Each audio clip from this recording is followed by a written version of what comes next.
Welcome to the Cyber Business Podcast, where we feature top founders and entrepreneurs and share their inspiring stories.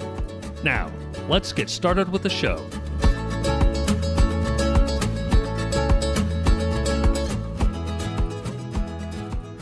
Matthew Connor here, host of the Cyber Business Podcast. Today, we're joined by CJ Covell, CIO at Everlast Roofing. CJ, welcome to the show. Hi, great to be here. Thank you. Great to have you. Before we get too far in, a quick word from our sponsors. This episode is brought to you by cyberlynx.com. That's cyberlynx.com. Do you know of hackers in your system? Most people and most companies don't until it's too late and the hacker's already done damage. A hacker's job is to bypass your security, so companies need a way of knowing when someone's gotten past theirs. That's where CyberLynx comes in. We've partnered with the best cybersecurity companies in the world to be able to provide our clients with the best solutions at the best prices. So whether it's managed SIM, SOC, EDR, MDR, XDR, you name it, we'll help you find the best solution at the best price. Find out more at cyberlynx.com. That's cyberlynx.com. And now back to our show. CJ, for those who aren't familiar, can you tell us about Everlast Roofing and your role there as CIO? Sure. Everlast Roofing is a metal building component manufacturer, and it's a family business. Dad started it in 1996 and in central Pennsylvania, and since then we've moved on, expanding to factories in southern Maine, northwestern Ohio, northern Indiana, and then the latest, which is just north of Cincinnati and west of Dayton in Eaton. And basically, if you look at the outside skin of a building, and it's got metal roofing or metal siding on it, that's something that we're likely going to be able to make. If you've ever heard of something like a pole barn, that is most common, but now more and more you're seeing metal on residential homes, in banks, and like industrial, commercial, that kind of thing. And so, it's a pretty exciting thing to be in the manufacturing business in the U.S. because it's not something that you see as much of. And I always thought it was funny when you hear everybody's like, "Oh, we got to bring manufacturing jobs back," and I always kind of smile and say, "Hey, we've got them. Come on in." Yeah, no, and I think that's so important. I love that you guys are doing that. And when was it started? 1996. 96, great time. And in a time where you didn't expect for, there to be that many new US manufacturers, right? I mean, you could get the metal and the supplies a lot cheaper from China or overseas. And so the fact that you guys do that, in the US, good for you. I love that. And what's interesting about kind of getting into the world at that time is that, the business is beginning right around the same time as the internet is starting to come into reality. So a lot of our employees, we have many who are 10, 15, 20, even 25-year employees, which is incredible. Their first email address was their Everlast email address. And so it's been very interesting to see how, as technology is maturing, we also have to make sure that our strategies around technology are maturing, because at some point, you're not just running your own Exchange server in the closet anymore. You have a few hundred employees, and you're having to manage roles and access levels and permissions, and then it extends not just to something as simple as email, but also physical access control and things like that. So it's to kind of, and the joke always was that my first job with the company was at 8 years old as the IT guy. Now the joke is we can't afford an IT guy at that, at an early time in the company, but I'm hanging out with Dad at the office over school breaks or summer and things like that. And guess what? We were all Mac at the time. So the sales guys need to know how do I restart the computer? Where's the reset button? How do I zap the PRAM? I got to set up email on this new machine. One time Dad came home with must have been 2005, because we were opening up our Howe, Indiana facility, and he came home with 4 PowerBook G4s. And I know it's a little bit of but the boxes back then were massive. Like now everybody's like, how do I fit as many laptops on a plane as I can?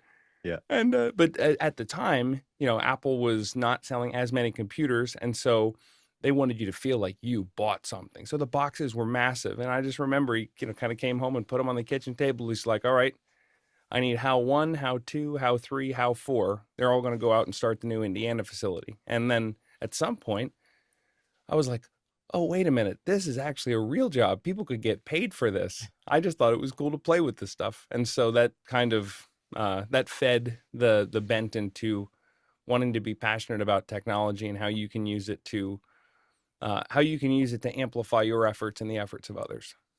That's awesome. Well, you know what? I think that's a really cool topic too. I mean, I do want to dive in further into your, kind of that family origin because I think that's such a great story. I had a similar one, but it didn't turn out, quite the same way. My dad wasn't that good at the business part, and so I think that's a really fun topic. But let's dive into the using technology a little bit because I think that's such a fun topic. I mean, it's so appropriate, especially today when we've always thought, oh, technology, it evolves very rapidly. But today with AI, I mean, it rapid, I don't even think is an appropriate term. It's hyper rapid now. I mean, it's everything's evolving so much faster thanks to AI. Everything, not just the technology, but even, business is evolving very quickly. So let's dive into that a little bit. What's your favorite aspect? What's, favorite new toys? Let's jump in a little bit. Well, one of my favorite quotes um, is it might have been an Alan Kay quote via Steve Jobs, and it was like it something along the lines of computers are bicycles for the mind. And the saying is meant to illustrate that you are able to take what an individual can do and contribute and achieve, and without that much more effort, just magnify it and amplify it. And so I look at tools, for instance, like, well, we're in managing our warehouse to tie it into the AI topic. We have a coil warehouse where it's a new warehouse for us. It's larger than any other warehouse we've ever had before. More SKUs under one roof, more physical items under one roof, more physical space than we've ever had before, and a whole crop of brand new employees who don't have context in the business. They don't have 10 or 15 or 20 years in the rearview mirror of experiences that are then building and contributing to an intuition. So how do I make sure that everybody can find everything and know where everything is?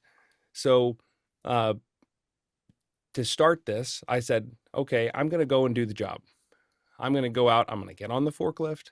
I'm going to load a truck. I'm going to stage loads. I'm going to put coil away. I'm going to go try and find coil, because before we make it into the panels that go on your home or on your business or on your barn, they're massive steel coils, maybe only 1.5% thick, like really, really thin, but 40,000 pounds. So, you've got 2 miles of coil in a roll. And so go and find that among 4,000 coils, and everything kind of looks the same. We were on a system that wasn't designed for the task. So we sat down on a Sunday afternoon with ChatGPT and said, okay, you are an expert ERP and logistics warehouse programmer with a specialty in building custom SQL front ends. I need to do X, Y, and Z, and give it to me and help me write a spec for this program that non-programmers would easily be able to understand. And I think the last part was it. The last part of that interaction was to help further the conversation and give you context about my business. Let's start with 25 questions that are going to help give you the context about my business that I might not be remembering to say in this initial prompt. And that interaction was back and forth for about 2 hours, maybe 3 on a Sunday.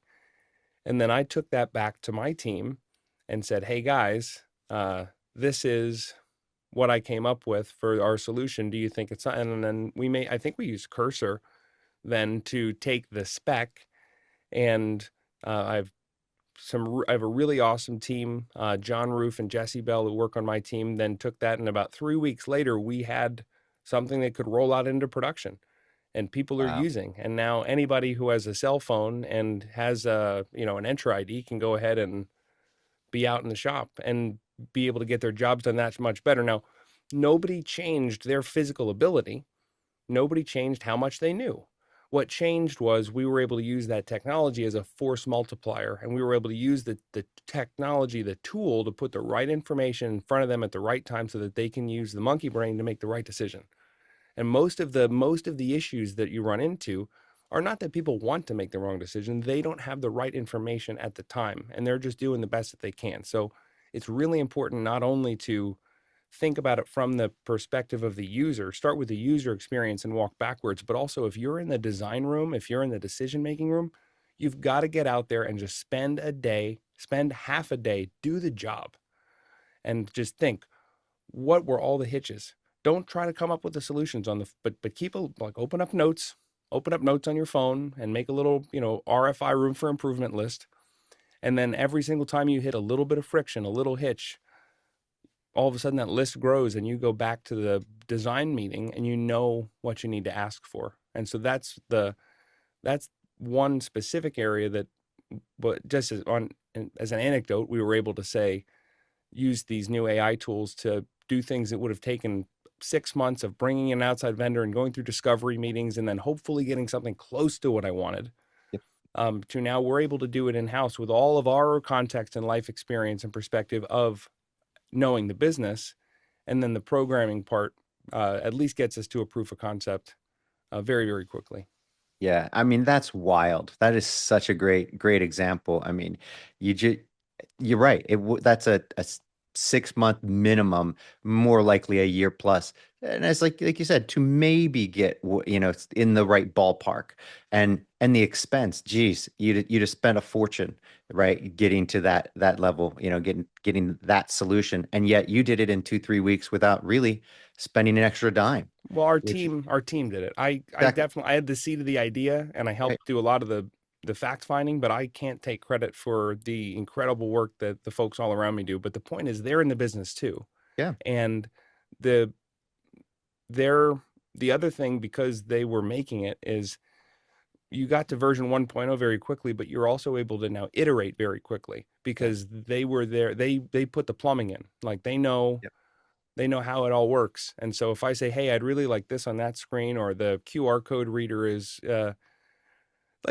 okay, I'm going to just pop off one more thing about this. So Do it. you can hit the camera button. So your phone that you brought with you that morning, you open up this web app, you hit the camera button, and it engages the camera, but as a barcode reader. So everybody has a barcode scanner in their pocket. And then if they want to, update a specific piece of information, there's a lot of other QR codes in the building where the friction to actually do the job is so low that I originally thought it was going to be, we're going to put an iPad on the mast of every forklift, and there's going to be a physical barcode scanner, and I'm going to figure out how do I tap, they're electric forklifts, so I'm going to figure out how do I tap off of the forklift power to make sure the iPad stays charged, and I had all this elaborate thing, and then everybody uses their phones.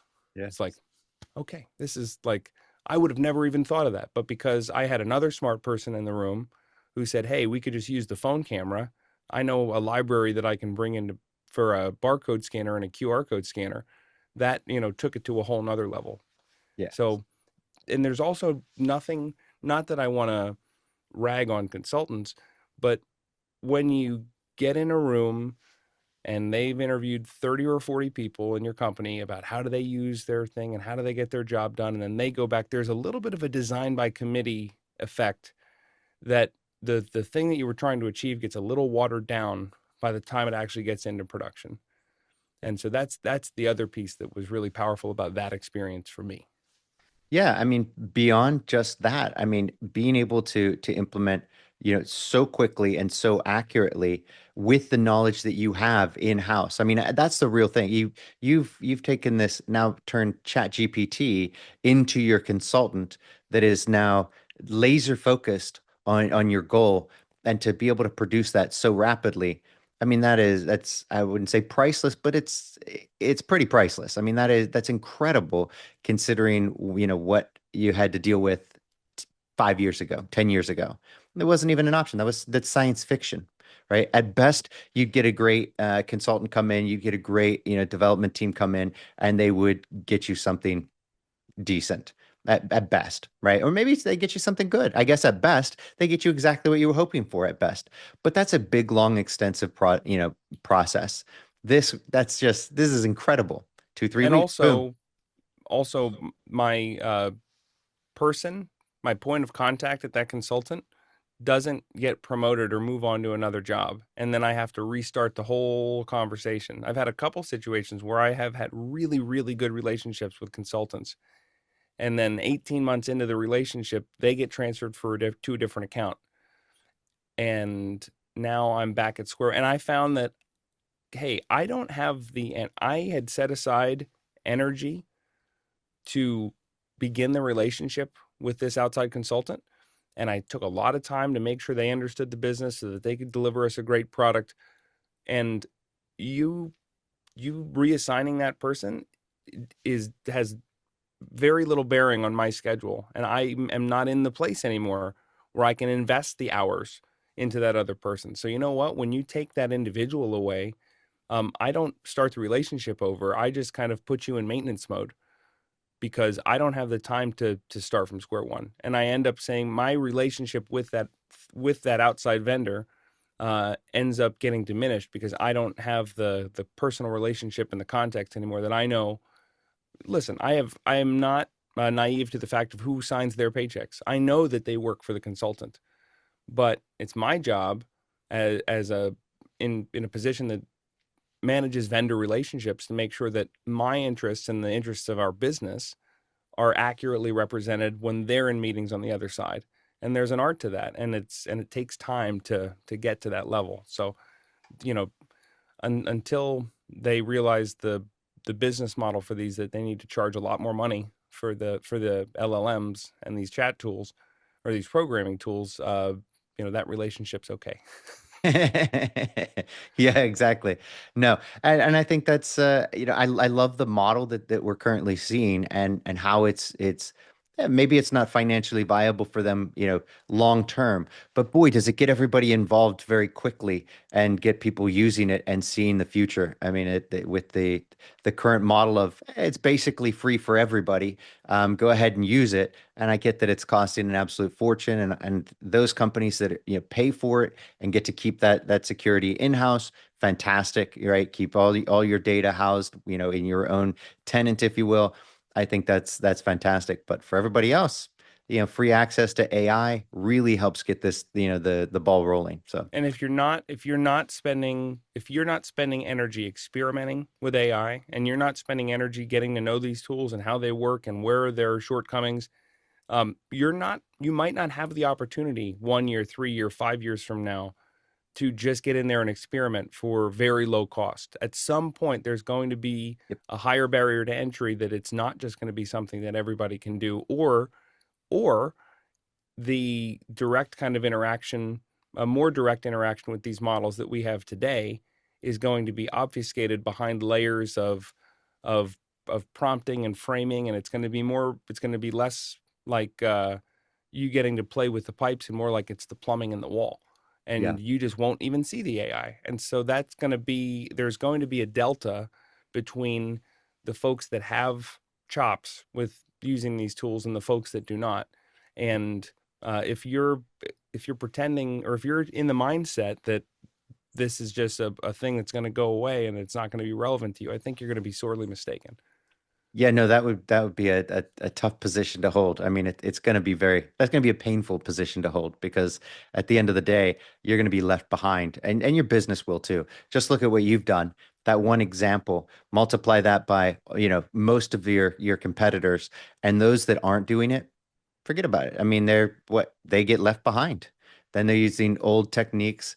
You can see this. I mean, you see it everywhere. It like how we've advanced with technology. If people were still using fax machines primarily, to communicate, it's ridiculous, right? I mean, nobody would do that anymore. But there was a time where that was just, wow, you can send a letter immediately. That's phenomenal. Back when correspondence was sent through the mail, and you expected it to take a couple days for that to get through. Now you can send it, and then email came around. And if you're still using fax when everybody else is using email, your business is going out. I mean, that's very obvious.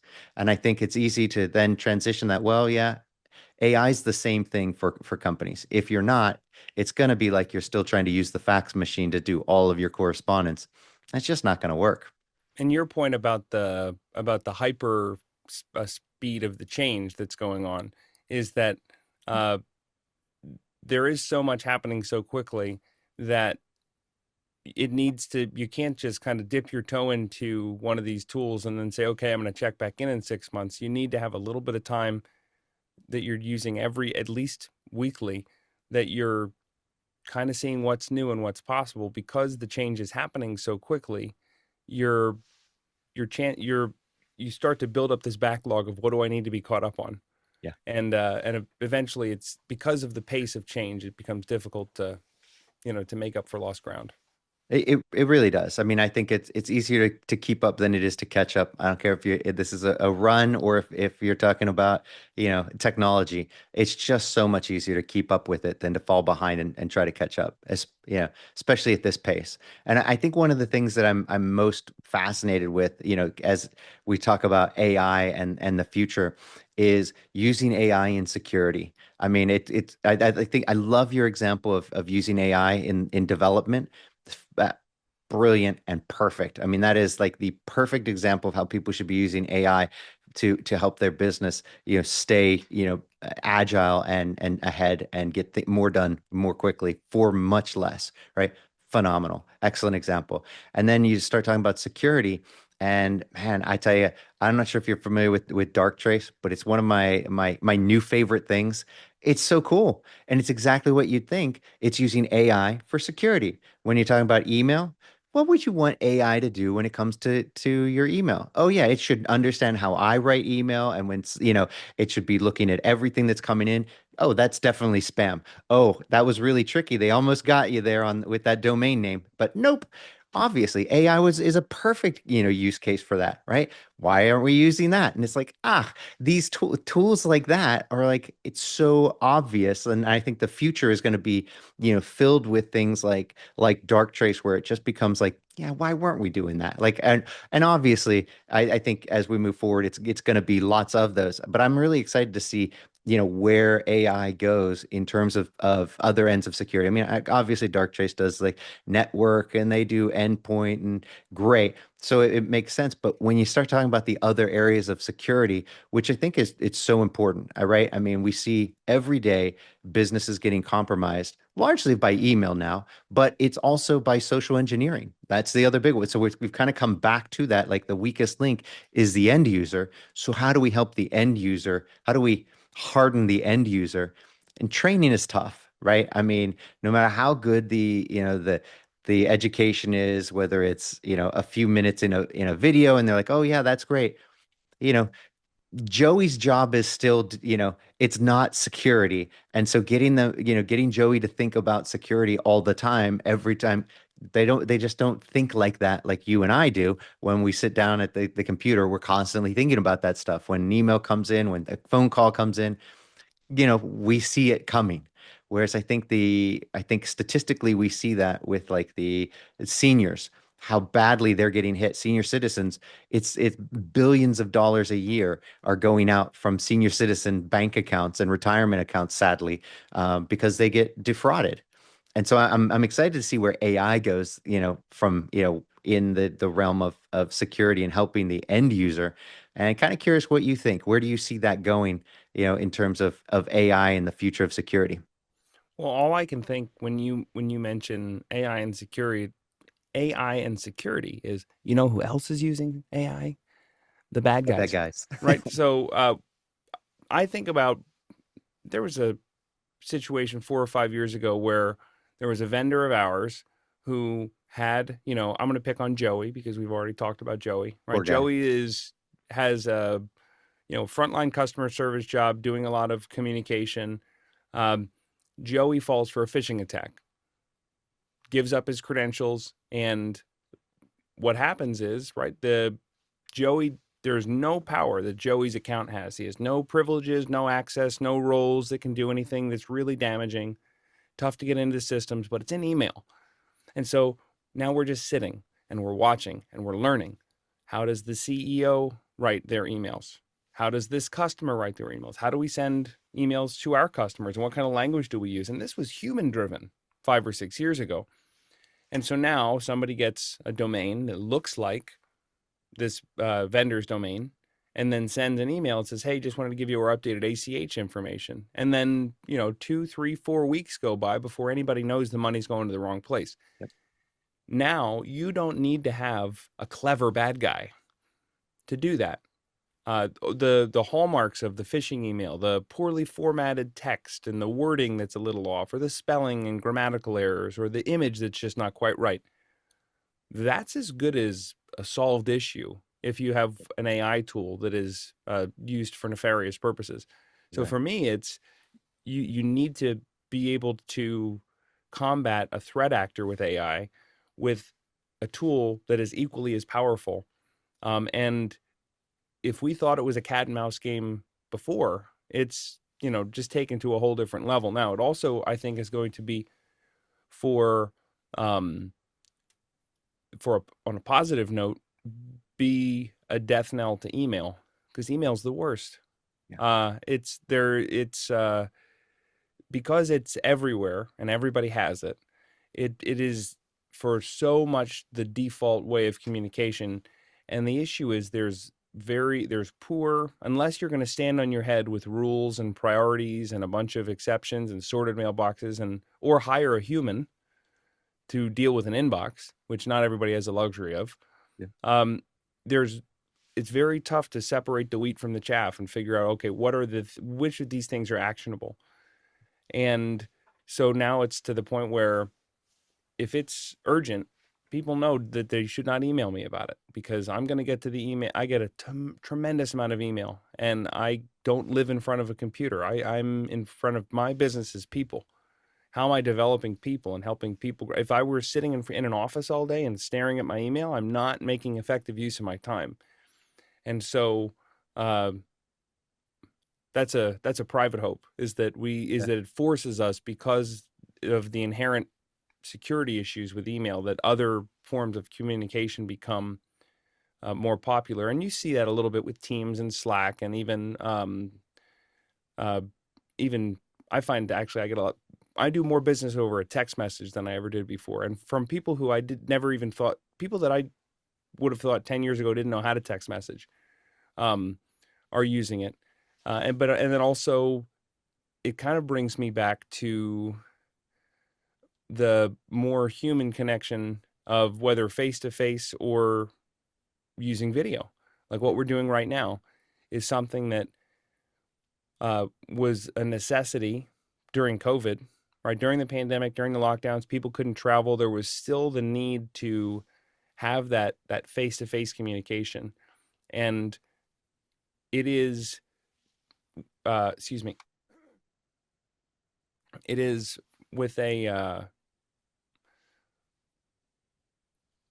with the note takers and everything else, notwithstanding, because sometimes when you're having that one-on-one conversation and you're trying to spitball and just explore ideas and not necessarily want everything to be recorded and subpoenaable for all time, because listen, there's a certain amount of freedom to being in a room where you can just explore an idea and play devil's advocate and say things that you don't even believe, because you're using that as a strategy to elicit a better idea out of the other person.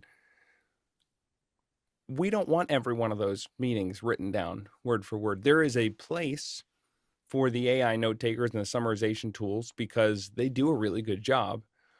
But to get back to the person-to-person communication and using tools like Zoom, there's a lot of people who will posit that video meetings are really tiring and video meetings are the worst. And I don't like having a video meeting, and I would much rather do a phone call or whatever. But the problem with that, what makes them tiring, is that people don't invest in making sure that they look good and sound good on camera.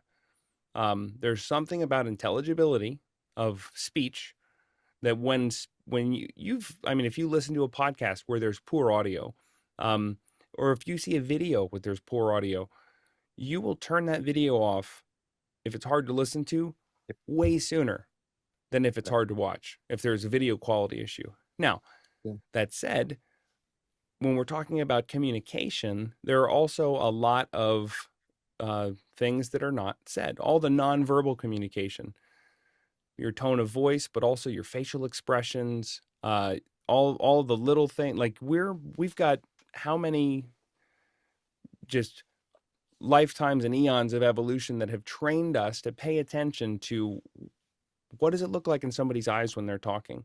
How is their face going to react? Are they smiling? Are they really muted? Are they excited? Are they energetic? Are they gesturing? So those are things that when you have the built-in camera that's on a 5-year-old computer and you're using open speakers, that start to become really tiring. Now, if we were to meet in person, right? If I were to come up and say, I'm going to go meet Matt in person and we're going to have lunch, or I'm going to go to his office, what would I do? Well, I'd first of all, I'd go to wherever you are. So I'd fly out to you. I'd get a hotel room the night before. I'd wake up early that morning. I'd iron my pants. I'd shine my shoes. I'd make sure my shirt was pressed. I'd make sure there weren't any stains on anything. Make sure I got a shower, brush my teeth. I don't have any hair to do, so that's already taken out of the equation. But you get what I'm saying. We would put a tremendous amount of effort into how I presented in person when I came to you. Yep. And that's money. It takes money to do a lot of that. I had to, I had to buy the outfit. I had to get to the place. I had to stay in a hotel room for that one meeting. Yep. It's reasonable to say that it costs anywhere from $500 to $1,000 to have that meeting on the light side. And you had to feed a person for 2 days. If you're going with a second individual, that person is the costs start to add up pretty quickly. Yep. But walk into the average, not forward-thinking CFO's office and say, I would like to invest $4,000 or $5,000 in a video setup for our sales team. That's crazy. What are you talking about? Yep. But if you, and this goes back to using technology as a force multiplier for the soft skills, for the human part of everybody's business. Everybody's business is relationships. Every single business has a tremendous amount of weight that's put on, I trust the people that are on the other side of that to do the thing that they say they're going to do. They're going to have integrity. If I'm able to, without a tremendous amount of investment, let my sales team and my leadership team have better interactions, then they're able to achieve their goals and move their ideas forward much more quickly otherwise. Now, this is where we get to kind of it's kind of a cost benefit curve where, okay, you're able to have, so many more interactions. I think there's still a place for the face-to-face interaction, and I still think it's super important. There's a lot of little things that, because of seeing how people treat other people in the real world, like when you go out to dinner or you're in an Uber and you're going from place to place, and all those little stories that would, those little human things, the little things that would never come up, no matter how good your video call is, that are still important. But for your first meeting with a lot of people, you can get a much stronger foundation and a much better relationship using a tool like Zoom, which, by the way, if you care about communication, there is no second. There is no substitute. There's a second, but it's a far second. Like Teams and WebEx and Google Meet, it's cute. They're trying, but the amount of, Zoom just won an Emmy. They won a broadcast Emmy for the amount of technology and effort that they've put into making the latency good, making the video and audio quality sound good. So first of all, if you care about the interaction, you should be using Zoom.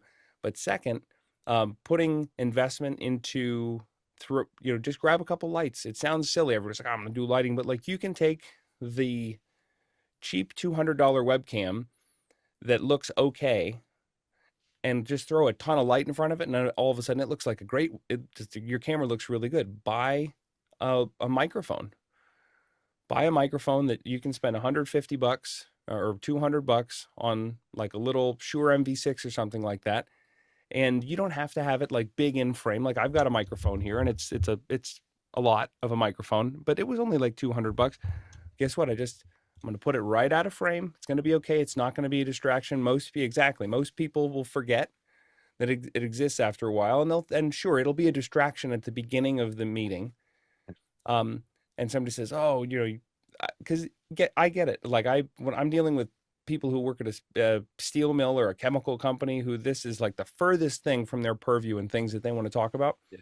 So yes, I get teased about the microphone, but they'll say, "Oh, this is that's so funny," and then I'll go, "Yeah, well, I think if my voice and what I'm saying is easy to understand, I think it helps our meeting move along, and we can get to those ideas and get to that next level faster. But after about 30 seconds, nobody thinks about that.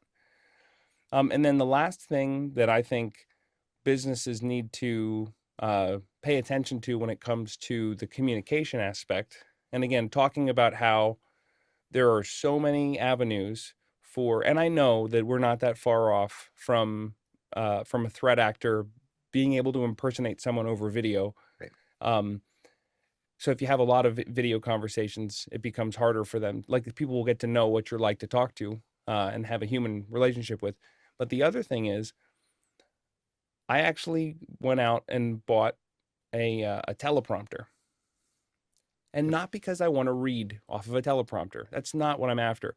What I do is, your eyes, Matt, are on a teleprompter screen in front of my camera lens.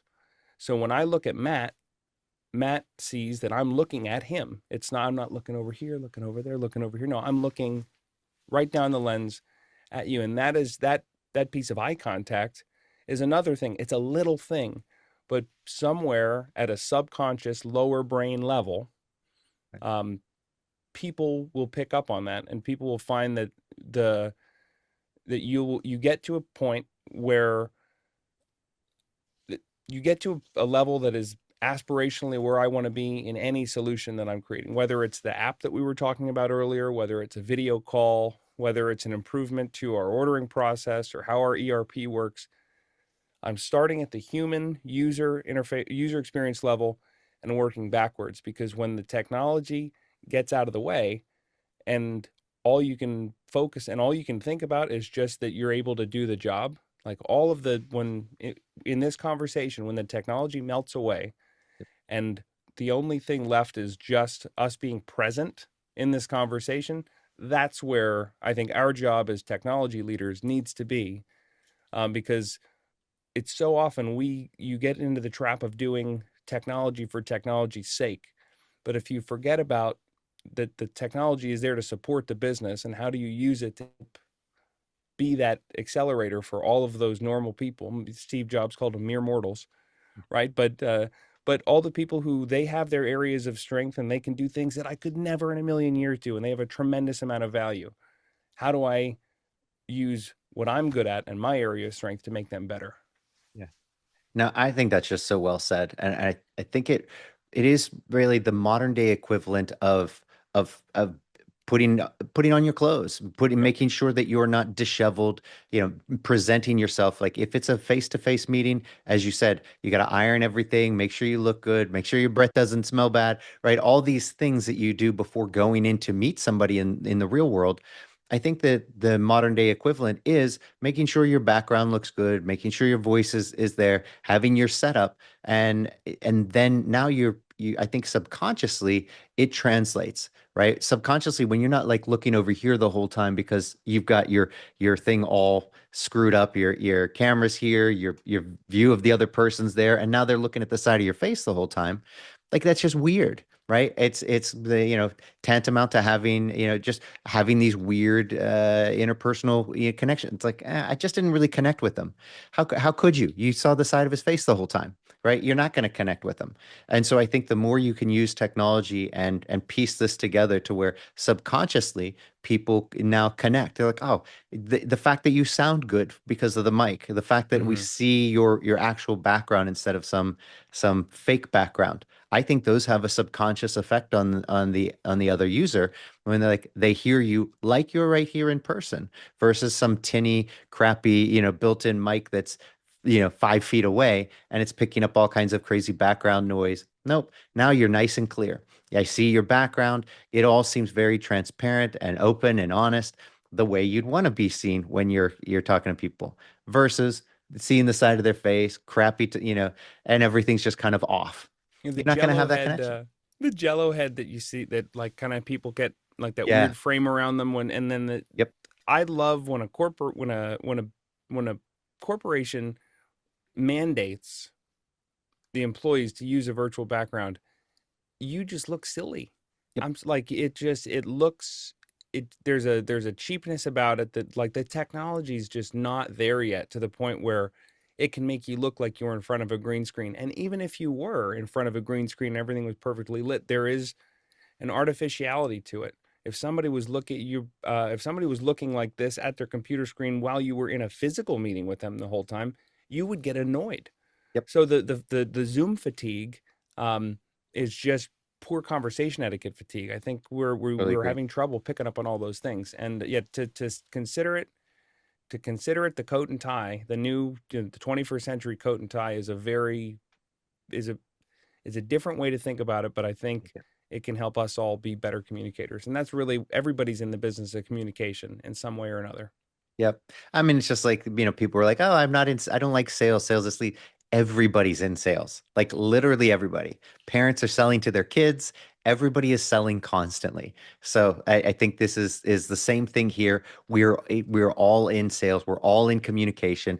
Communication's paramount. You get nothing done if you can't communicate, that's it, period. End of story. So having that dialed in, and I think, companies need to really start really looking at that and looking deeper than just like, yeah, well, we provide them all with Teams. Okay.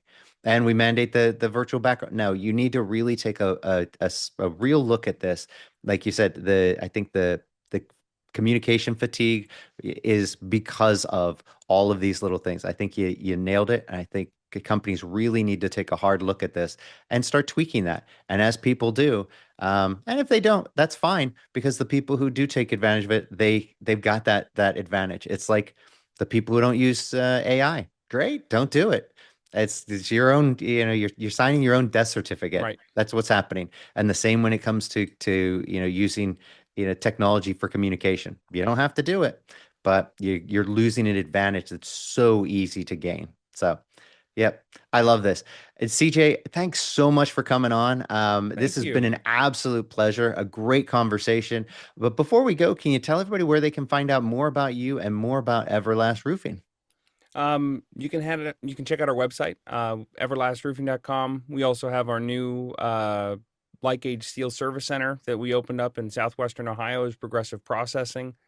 And then you can, if you're curious about and you have questions about how can I improve my setup and how can I do better on the communication, if that conversation excited you, then you should check out officehours.global is a daily YouTube show that I'm on usually on Fridays, and it's media and production professionals. So you could think like, oh, this is broadcasters, what's going on? But that is a nonprofit that I'm involved in that has taught me a tremendous amount about what are my best practices and how can I get the best value out of building what I consider my my virtual persona.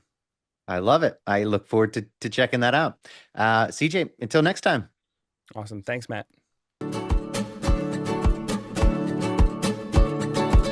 Thanks for listening to the Cyber Business Podcast. We'll see you again next time, and be sure to click subscribe to get future episodes.